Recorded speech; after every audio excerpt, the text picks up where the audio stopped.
പ്രമുഖർ ഉൾപ്പെടെ നിരവധി പേരാണ് തൃപ്പൂണിത്തുറയിലെ വസതിയിലെത്തി കെ.ജി. ജയന് ആദരാഞ്ജലികൾ അർപ്പിച്ചത്.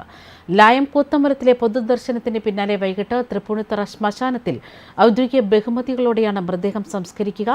കാക്കനാട്ടെ സ്വകാര്യ ആശുപത്രി മോർച്ചറിയിൽ സൂക്ഷിച്ചിരുന്ന മൃതദേഹം രാവിലെ 7:30യോടെയാണ് തൃപ്പൂണിത്തുറയിലെ വസതിയിലെത്തിച്ചത്. വീട്ടിൽ പൊതുദർശനത്തിന് വെച്ച മൃതദേഹത്തിൽ നിരവധി പേരാണ് അന്ത്യാഞ്ജലി അർപ്പിച്ചത്. മന്ത്രിമാരടക്കം നിരവധി പ്രമുഖരാണ് ആദരാഞ്ജലികൾ അർപ്പിച്ചത്. ഉച്ചകഴിഞ്ഞ് 3 മണി മുതൽ 5 മണിവരെ ലായം കൂത്തമ്പലത്തിൽ മൃതദേഹം പൊതുദർശനത്തിന് വെച്ചു. പിന്നീട് 5:30യോടെ തൃപ്പൂണിത്തുറ പൊതുശ്മശാനത്തിൽ ഔദ്യോഗിക ബഹുമതികളോടെയാണ് മൃതദേഹം സംസ്കരിക്കുക. നമ്മുടെ നാട്ടിൽ അയ്യപ്പ ഭക്തി പ്രസ്ഥാനത്തെ കരിപ്പിടിപ്പിക്കാനും ശക്തിപ്പെടുത്താനും തൻ്റെ ഗാനസപര്യയിലൂടെ സംഗീത തപസ്സിലൂടെ അദ്ദേഹം തൻ്റെ മനുഷ്യായുസ്സ് മുഴുവൻ ശ്രമിച്ചു എന്നുള്ളതാണ് ഏറ്റവും വലിയ പ്രത്യേകത. തീർച്ചയായിട്ടും അദ്ദേഹത്തിൻ്റെ വിയോഗം ഭക്തിപ്രസ്ഥാനത്തിന് തന്നെ ഒരു കനത്ത നഷ്ടമാണ്.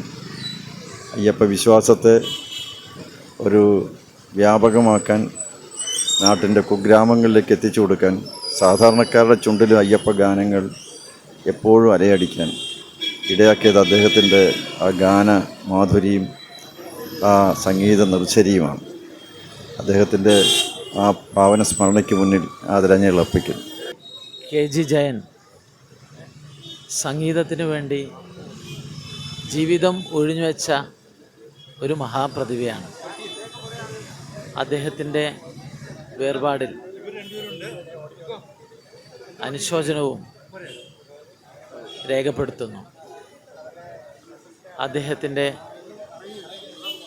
സ്മരണയ്ക്ക് മുന്നിൽ തലകുനിച്ച് നിൽക്കുകയാണ്. ഒരു ജീവിതം തന്നെ സംഗീതത്തിനും കലർക്കും സമർപ്പിച്ച ഒരു മഹാവ്യക്തിത്വമാണ്. പ്രധാനമന്ത്രി നരേന്ദ്രമോദിയുടെ നേതൃത്വത്തിലുള്ള ഗവൺമെൻറ് പത്മശ്രീ കൊടുത്ത് അദ്ദേഹത്തെ ആദരിച്ചപ്പോൾ മലയാളികൾ ഒരേ സ്വരത്തിൽ പറഞ്ഞത് അർഹതയ്ക്കുള്ള അംഗീകാരം എന്നാണ്.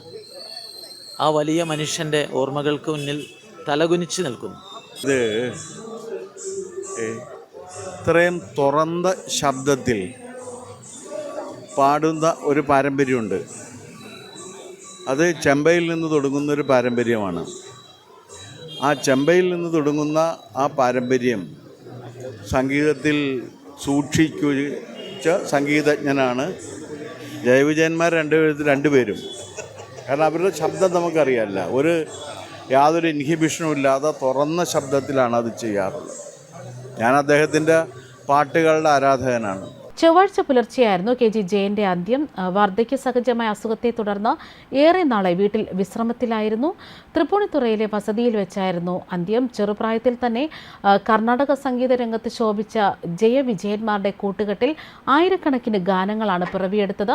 ഇരട്ട സഹോദരൻ വിജയനൊപ്പം ചേർന്ന് 30ഓളം സിനിമകൾക്ക് സംഗീത സംവിധാനം നിർവഹിച്ച കെ.ജി. ജയൻ 1000-ലധികം ഭക്തിഗാനങ്ങൾക്കും ഈണം നൽകിയിരുന്നു. 2019 രാജ്യം പത്മശ്രീ നൽകി ആദരിച്ച കെ.ജി. ജയന് Kerala Sangeetha Nataka academy award, Harivarasanam award ഉൾപ്പെടെ ഒട്ടേറെ പുരസ്കാരങ്ങളും ലഭിച്ചിരുന്നു. 60 വർഷം നീണ്ട സംഗീത ജീവിതമാണ് സംഗീതജ്ഞൻ കെ.ജി. ജയൻ്റേത്.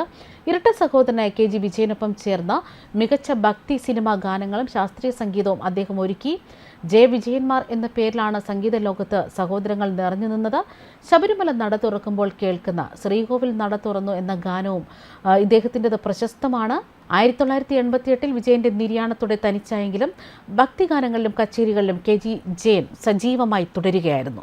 പ്രശസ്ത സംഗീതജ്ഞനായ കെ.ജി. ജയന് നാടിൻ്റെ ആദരാഞ്ജലികൾ അർപ്പിക്കുകയാണ്. നാടിൻ്റെ ഏറ്റവും വലിയൊരു നഷ്ടം തന്നെയാണ് കെ.ജി. ജയൻ.